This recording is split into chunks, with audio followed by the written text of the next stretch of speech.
안녕하세요. 진실게임입니다. 경기도 화성시 팔탄면 유람리에 공장 한 채가 서 있습니다. 간판도 있고 건물도 멀쩡하죠.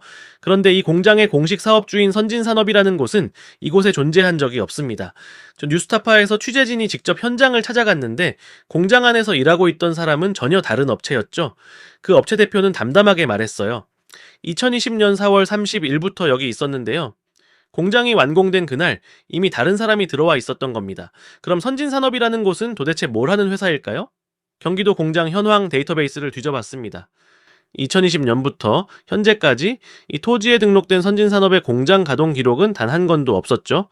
공장은 지어졌고, 돈은 들어왔고, 그런데 공장은 한 번도 돌아간 적이 없습니다.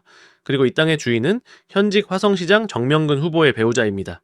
9년 전 2억 2,500만 원에 사들인 이 땅, 지금은 10억에서 15억 원을 호가하고 있죠. 공시지가 기준으로만 12배, 임대 수익은 별도로 6년간 1억 8천만 원, 공장은 없는데 그런데 돈은 남았습니다. 오늘 이 이야기 처음부터 끝까지 파헤쳐 보겠습니다. 이야기는 9년 전, 2017년 경기도 화성시청에 근무하던 공무원 한 명이 있었죠. 이름은 정명근. 당시에 그는 그냥 평범한 지방직 공무원이었습니다. 이때 그의 배우자가 조용히 움직이죠. 화성시 팔탄면 유람리에 임야 1653제곱미터를 2억 2,500만 원에 매입합니다. 개발이 제한된 보전산지, 임산물 재배에만 쓸 수 있는 땅이었죠. 주변 시세를 봐도 특별히 비싸지 않은 그냥 산자락한 귀퉁이 땅이었죠. 그런데 같은 해에 배우자는 곧바로 이 땅에 공장을 짓겠다라고 신고합니다. 선진산업이라는 개인 사업자 명의로 생산 제품명, 제조시설 건설 계획, 생산 공정도까지 꼼꼼하게 적어낸 서류를 화성시에 제출합니다. 산을 밀고 지목을 바꾸는 허가를 그렇게 받아냅니다. 이 시점 당시 땅값은 평당 24,500원, 긴장감도 없고 의혹도 없고 그냥 한 공무원 가족의 소박한 투자처럼 보였습니다. 하지만 그 이후 벌어진 일들은 결코 우연이라고 보기 어렵습니다. 근데 여기서 반전이 나옵니다. 정명근 후보의 직위가 바뀔 때마다 배우자의 땅에 걸린 규제가 정확하게 풀립니다. 한 번도 아니고 두 번씩이나요? 2020년 보전산지로 묶여있던 이 땅의 규제가 처음 풀리죠. 임산물만 재배할 수 있던 임업용 산지에서 공장 건축이 가능한 준보전산지로 바뀐 거예요. 이때 정명근 후보의 직함은 화성시를 지역구로 둔 국회의원의 보좌관이 되어 있었죠. 그리고 3년 뒤인 2023년 이번엔 더욱 큰 규제 완화가 이루어집니다. 농림지역에서 아예 계획관리지역으로 용도지역이 변경된 겁니다.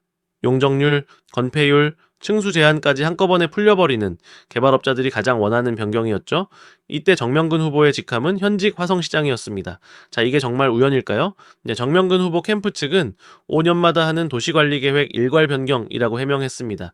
그런데 그 일괄 변경의 최종 결재권자가 바로 화성시장이고 자기 자신이었습니다. 저 핑계가 맞다고 보시나요? 현행 산업집적활성화법은 명확하게 규정하고 있습니다. 공장 설립 허가는 오직 직접 운영할 사업주만 받을 수 있다라고 말이죠. 임대나 매매를 목적으로는 공장을 지을 수 없다는 뜻이에요. 저렴한 땅을 사서 공장 부지로 둔갑시킨 뒤 팔거나 빌려주는 투기를 막기 위한 법이거든요. 공장 설립 신청서를 보면 빈틈이 없이 완벽하죠. 생산 제품명, 주 원자재, 제조시설 건설 계획, 생산 공정도, 배출 시설, 전력 사용 계획까지. 실제로 공장을 돌릴 사람이 아니라면 채워 넣기 어려운 내용들입니다. 선진산업은 이 서류를 2017년에 제출했고 2020년엔 변경 승인까지도 받았습니다. 그런데 단 한 번도 공장을 직접 운영한 적은 없습니다. 정 후보 캠프는 보좌관직을 맡으면서 당시 운영이 어려워졌다고 했습니다. 그렇다면 2018년 10월 보좌관 취임 이후엔 멈췄어야지요. 장난합니까? 그런데 보좌관 취임 이후 1년 후인 2019년 12월에서야 착공을 하고 2020년 3월엔 변경 승인까지 받아냈죠? 아니 운영 못한다면서요? 공장은 계속 지어지고 있었네요? 본인이 말하고도 앞뒤가 안 맞으니 웃기지 않나요?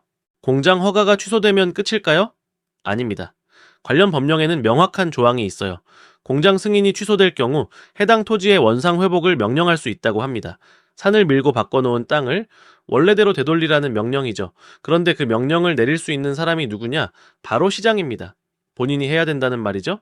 화성시장이 된 정명근은 자신의 배우자 땅에 대해 원상 회복 명령을 내리지도 않았어요. 이 화성시 관계자는 그 이유를 이렇게 설명했습니다. 즉 공장을 운영할 여건이 안 됐지만 건물은 이미 다 지었으니 그 정도는 넘어가는 거죠. 라고요. 엥? 아니 진짜 장난하나요? 그 정도는 넘어간다고요? 일반 사람들이 같은 상황이었어도 저런 똑같은 말을 들었을까요? 기가 막히네요. 결과적으로 선진산업은 아무 손해도 보지 않았습니다. 자재도 설비도 투자한 게 없었으니까요. 용도가 변경된 땅과 건물은 그대로입니다. 지금 거기서 일하고 있는 업체는 지금 이 순간에도 선진산업에 임대료를 내고 있죠. 허가는 취소됐지만 수익 구조는 완벽하게 살아있는 겁니다. 우리 한번 예를 들어 일반 사람이라면요. 경기도 어딘가 작은 땅을 가진 50대 자영업자가 임대 목적으로 공장을 지으려다 법에 막히면 포기할 겁니다. 직접 운영하지 않으면 공장 설립 허가가 나지 않는다는 걸 알게 되기 때문이죠. 그리고 그 법이 맞다고 생각할 거예요. 규칙은 규칙이니까요. 이재명 정부는 출범 이후 부동산 투기꾼들과 전쟁을 하겠다며 공언했죠. 실거주하지 않는 주택에 과세하겠다고 했고 투기꾼들이라고 맹비난을 하면서 갭투자와 위장 전입을 뿌리 뽑겠다고 했습니다. 자, 그렇게 국민 모두에게 엄격한 잣대를 들이밀며 엄청난 규제로 부동산 시장을 초토화를 내며 평범하게 내 집 마련하는 것도 이젠 어려워진 시대가 되었죠. 자, 그런데 민주당 현 화성시장인 정명근 후보 배우자는 직접 운영할 의사도 없이 공장 설립을 신고했다는 의혹을 받고 있습니다. 9년간 단 한 번도 공장을 돌리지도 않았으면서 임대 수익은 1억 8천만 원을 챙겨왔고요.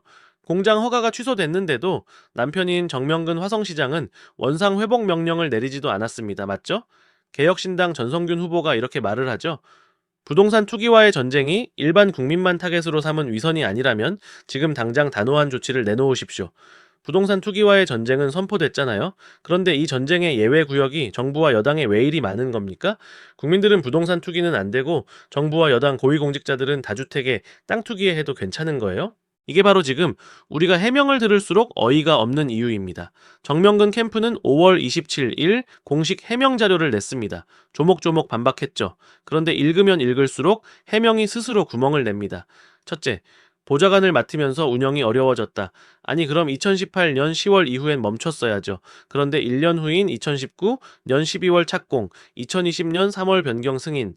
운영 못한다는 사람이 공장은 왜 계속 짓고 있었나요? 둘째, 매몰 비용 때문에 어쩔 수 없이 완공했다. 그 완공된 공장의 입주자는 완공 당일부터 이미 기다리고 있었다 하죠. 2020년 4월 30일 타 업체 대표의 증언입니다. 셋째, 도시관리계획 일괄 변경이라 특혜가 아니다. 그 계획의 최종 결재권자는 화성시장 정명근 본인이잖아요. 장난합니까? 자, 화성시민 여러분 이제 전체 그림이 보이시나요? 민변 서성민 변호사는 이렇게 짚었습니다. 2020년경엔 직접 운영 의사가 없었던 것으로 보이는데 그러면은 변경 승인을 받으면 안 되는 상태였다.